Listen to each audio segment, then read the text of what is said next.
হালকায় ওয়াজ নসিহতে মিলে মিলে বসবে, আল্লাহ তাআলা তাদেরকে জান্নাতীদের সাথে মিলাই দেবেন। এই জন্য ফাঁকা না রাখা, মিলে মিলে বসে। আসেন,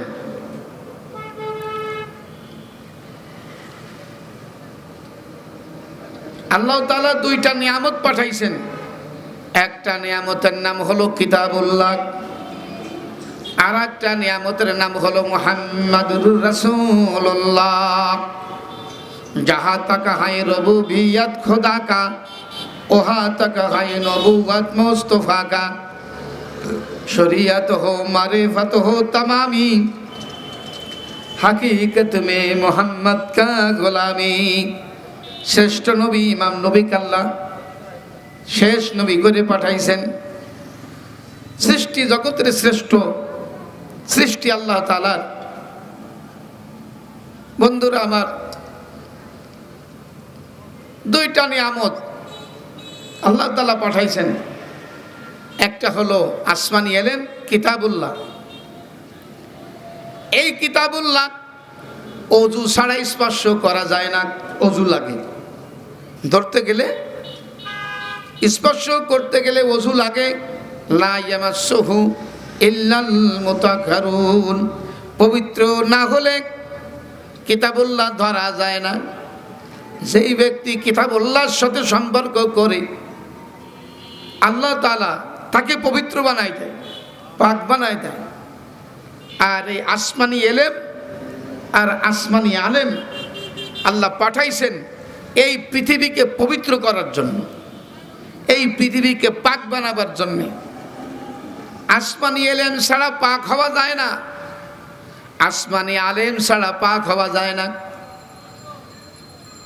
নবীজির আগমনের পূর্বে, নবীজির নবুয়তের পূর্বে এই পৃথিবীর একটা বিধান ছিল, মসজিদ ছাড়া নামাজ হতো না। নামাজ শুদ্ধ করতে গেলে কোথায় পড়তে হতো বলেন? কথা বলেন। মসজিদে পড়তে হতো। মসজিদ ছাড়া নামাজ হবে না। রাসূলুল্লাহকে আল্লাহ নবুয়তি দিলেন। হুজুর দুনিয়া আসলেন, নবী হয়ে গেলেন। আল্লাহ তাআলা বলেন, আচ্ছা বলেন তো,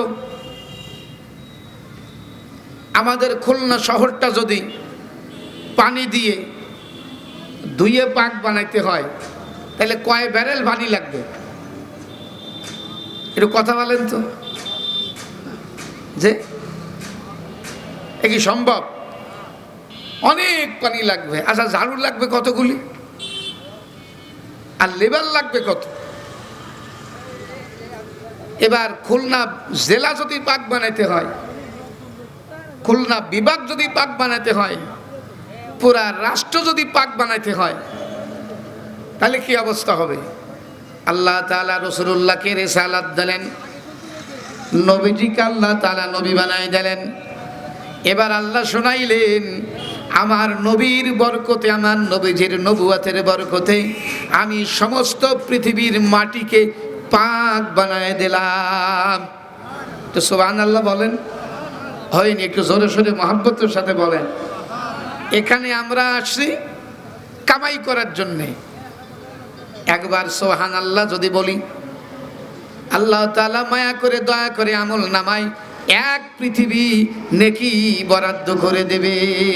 তামালা উমা বাইনা সামাই ওয়াল আরদ, মসজিদে উশুদ হামারো ये জমিন, সদ হাজারা রহমতে যা আফেরি, বরওয়ায়ো বরাল পাকে তাহেরি, হরদম আজমা সদ্দুরুদ ও সত সালাম বর রসুল ওয়ালো আসহাব তামাম।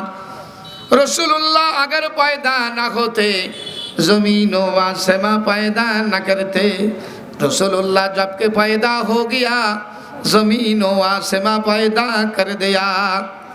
তাইলে আল্লাহ তাআলা এই নবীজির নবুয়তের বরকতে, রসূলুল্লাহ রিসালাতের বরকতে, আসমানি ইলম আর আসমানি আলেমের বরকতে সর্বপ্রথম এই সমস্ত পৃথিবীকে পাক বানাই দিলেন। আরেকবার কোন সুবহানাল্লাহ।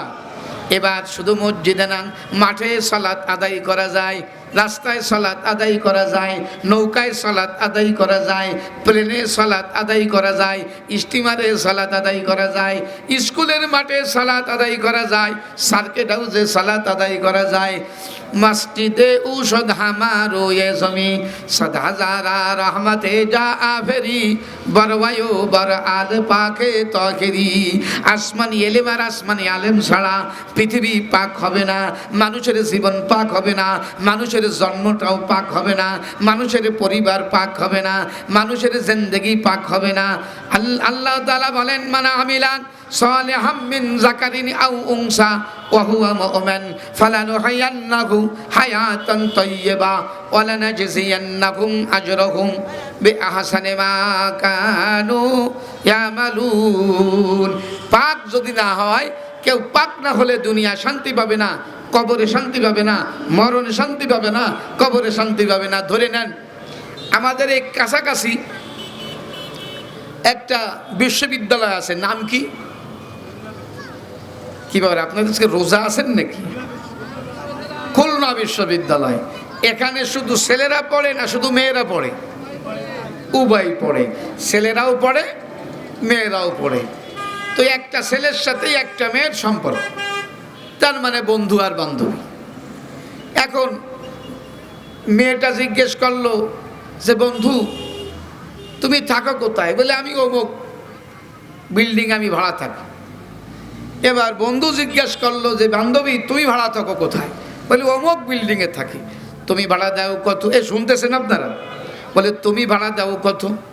বলে আমি ভাড়া দেই 5,000। এবার ছেলেটা বললো বান্ধবী তুমি ভাড়া দাও কত? বলে আমি দেই 5,000।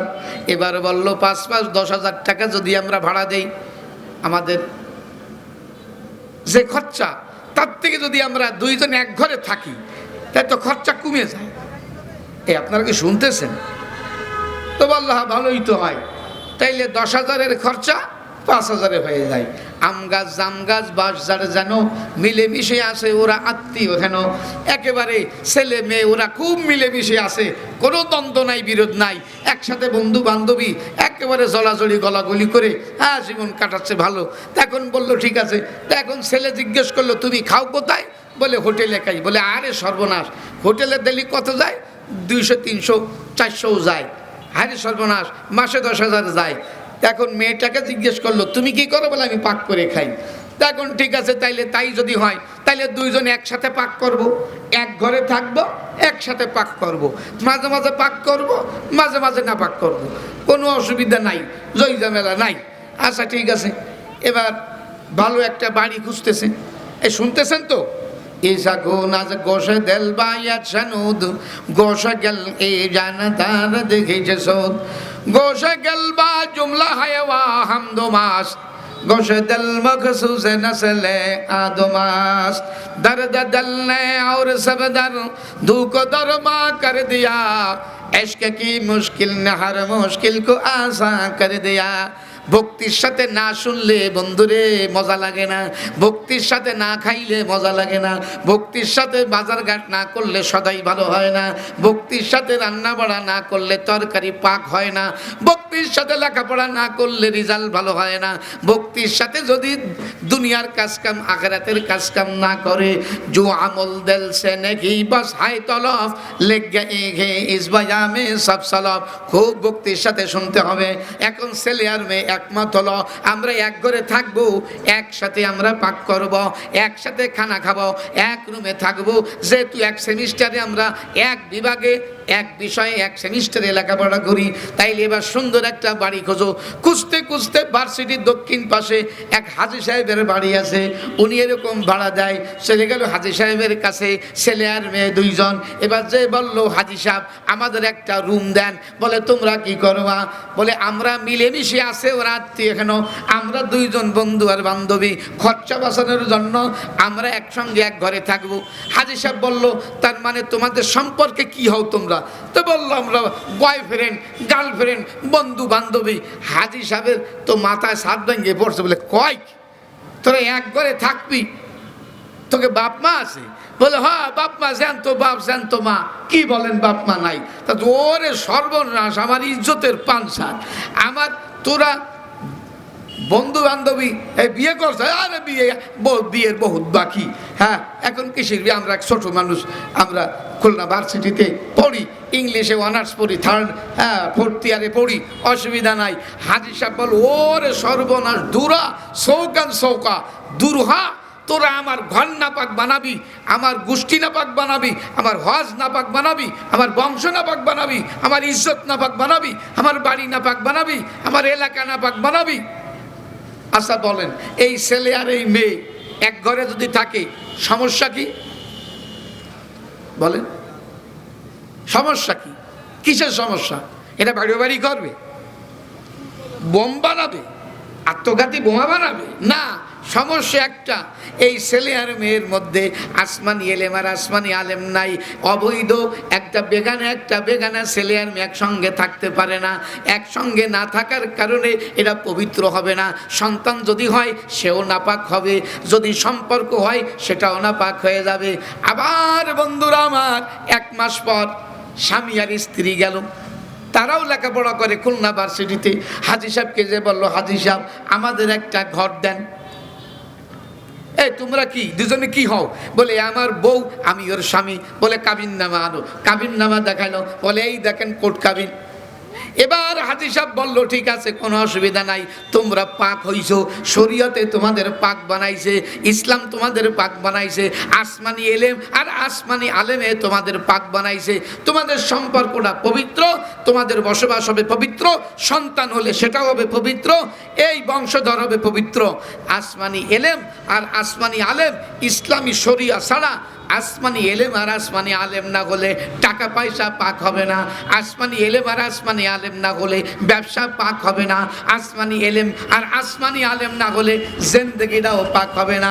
আসমানি এলেম আসমানি আলেম না হলে শরীর পাক বানানো যাবে না, কাপড়টা পাক বানানো যাবে না, বিছানাটা পাক বানানো যাবে না, হালাল টাকাটাও পাক বানানো যাবে না।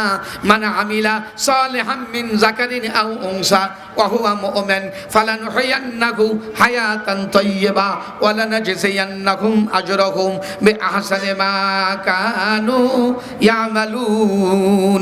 ঈমান ছাড়া অন্তর পাক হয় না, নামাজ ছাড়া